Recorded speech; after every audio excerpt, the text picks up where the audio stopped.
Bittersweet Diary. Mara and Jace grew up on the same neighborhood. They were the sort of kids who shared ice pops in the summer and sat on rooftops talking about who they wanted to be someday.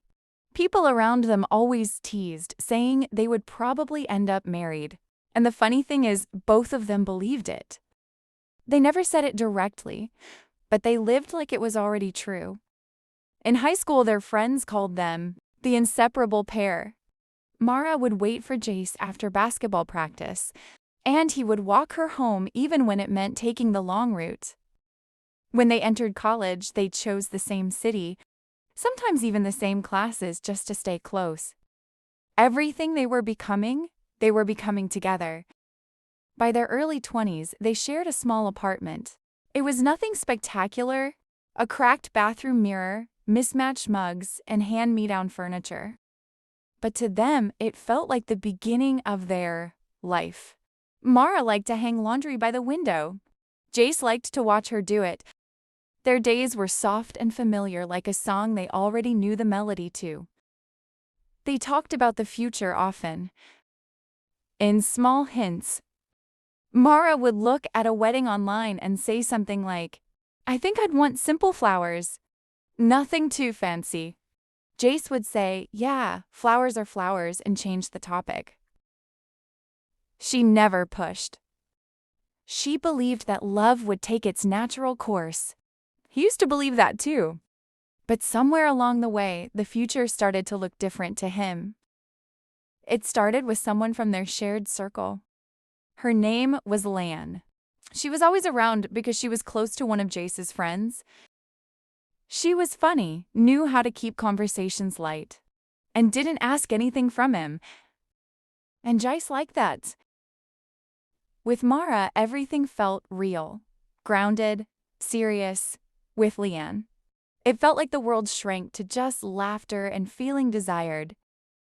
He didn't even notice himself drifting at first, but everyone else did. Their friends weren't blind. They saw how Jace's conversations with Mara grew shorter, how his phone lit up late at night with messages meant to be hidden, how he made excuses to stay out longer, to work, to be anywhere but home. But friends are strange about love. Sometimes they protect even the wrong person. Some thought Mara would be crushed. Others hoped Jace would snap out of it. Nobody said anything. They all stayed quiet. Mara noticed, of course. When you love someone for over a decade, you feel changes before they are spoken. Jace stopped looking at her with the softness he once had. His hugs became quick, like habits he forgot to cherish. He was there in the same rooms as her, but it felt like she was sitting beside a ghost. One evening, Mara tried again, just quietly, almost shy. They were on the balcony. Warm air, quiet nights, city lights below them. She said, "Do you ever think about the future anymore?" He shrugged. "We're still young." She nodded slowly. "But we're not kids anymore." He didn't respond. He didn't even look at her. And that hurt more than any argument ever could. She didn't bring it up again. Weeks passed, then months. Mara learned to stay silent. Jace learned to avoid home. There was a day when she found a message open on his laptop. Not because she was searching, it popped up in front of her. A message from Leanne. Too familiar, too affectionate, too clearly not something meant to be seen by her. She didn't cry right away. She sat still, very still, like if she didn't move, the world would remain unchanged. But reality has a way of being clear and sharp when it needs to be. When Jace came home that night, she was sitting at the table. The apartment was quiet. "Do you love her?" she asked. Her voice didn't crack. She wasn't begging. She just needed truth. Jace froze.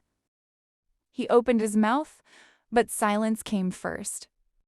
Then, "I don't know," Those 3 words were worse than if he had said yes, because not knowing meant he had already left her in his heart long before this moment. Mara didn't yell. She didn't throw things. She didn't ask him why. She didn't remind him of the years, the love, the promises made in glances and laughter and lazy Sunday mornings. She simply stood up, walked to the bedroom, picked up the small suitcase they once used for weekend trips together. She packed the clothes she needed, a photo, a necklace, toothbrush, a pair of shoes. Nothing else. She walked past him without a second look. At the door, she paused. He was still standing in the kitchen, frozen and stupidly lost, like he expected this to be a moment they would fix and talk through. Because they always did. Since childhood, they always found their way back. But not this time. She said quietly, "We grew up together. We were supposed to grow old together too. I really thought so." Then she opened the door and left. She didn't call. She didn't text. She didn't return for forgotten items. She disappeared from his daily life the same way love slowly leaves a room. Quietly, then completely. The next morning, sunlight came through the curtains the same way it always did, but the apartment felt like a stranger lived there now. It didn't feel like home. It didn't feel like anything. Jace tried to reach her, at first out of panic, then routine, then regret. Her number was still active, but she never answered. She didn't need closure. She already gave it. Months later, Jace would pass by places they once walked together.